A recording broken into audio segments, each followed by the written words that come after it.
Je vous dirai ceci.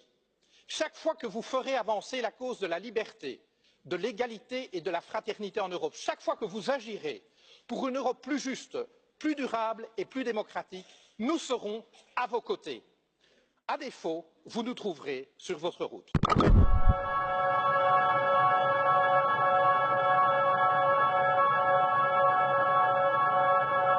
Monsieur le Président, ce que vous souhaitez pour l'Europe, vous affirmez que la France doit commencer elle-même à le faire dès aujourd'hui.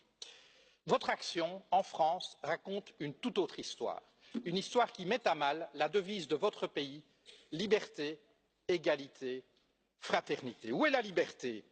Lorsque vos citoyens peuvent être surveillés, assignés à résidence et perquisitionnés sur de simples soupçons de la police. Où est la liberté lorsque des policiers armés débarquent au petit matin pour arrêter un groupe de jeunes dont le seul tort serait d'avoir occupé pacifiquement un chantier? Ma fille en était. Elle fut emmenée devant son fils de 2 ans, loin de chez elle pour subir pendant toute une journée un interrogatoire. Dans votre France, l'état de droit garant de nos libertés s'éloigne jour après jour. Liberté, égalité. Où est-elle l'égalité lorsque vous imposez toujours plus de précarité aux travailleurs alors qu'en même temps, vous faites des cadeaux fiscaux aux plus riches, ceux que vous aimez appeler les premiers de cordée? Votre foi en eux est inébranlable, mais voyez-vous, ce qui définit la cordée, Monsieur Macron, c'est la corde. C'est elle qui permet d'adapter la vitesse du premier de cordée aux besoins du groupe. C'est elle aussi qui empêche les derniers de cordée de tomber au ravin. Mais dans nos sociétés, Monsieur le Président, cette corde n'existe plus.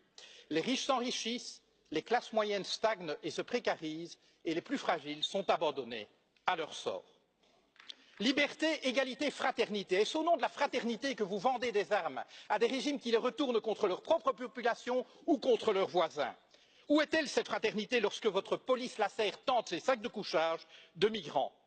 Procédures expéditives, recours non suspensifs, détentions administratives, voilà les ingrédients de votre projet de loi sur l'asile et l'immigration. Contenir et refouler plutôt qu'accueillir des êtres humains en exode forcé.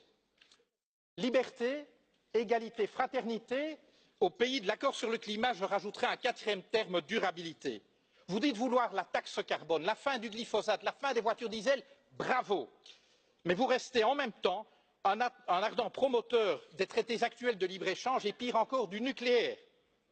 Alors, vous avez permis, contrairement à votre prédécesseur, l'adoption par l'Union européenne d'une définition totalement laxiste des perturbateurs endocriniens. Alors, vous avez eu le courage de mettre un terme à ce projet insensé d'aéroport à Notre-Dame-des-Landes, mais c'est pour, dans la foulée, écraser dans la violence les projets de celles et ceux qui inventent depuis des années une manière différente de vivre. Monsieur le Président, un livre vous dit philosophe. Il affirme qu'aucun de vos mots n'est le fruit du hasard. Voici quelques mois, vous avez parlé des gens qui réussissent et des gens qui ne sont rien. Vous n'avez pas dit des gens qui ne font rien ou des gens qui n'ont rien. Vous avez parlé des gens qui ne sont rien.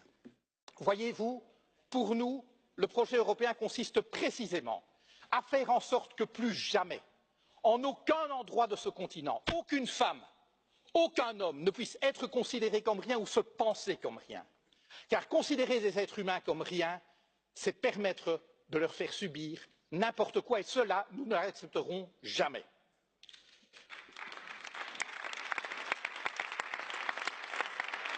Monsieur le Président, vous avez pris coutume d'offrir à vos hôtes de marque un cadeau. Permettez-moi de faire de même. Je vous offre cette corde d'escalade, symbole de la cordée à laquelle vous semblez tenir. Je vous dirai ceci.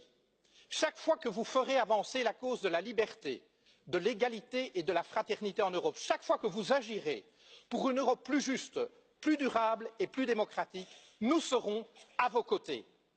À défaut, vous nous trouverez sur votre route. Je vous remercie.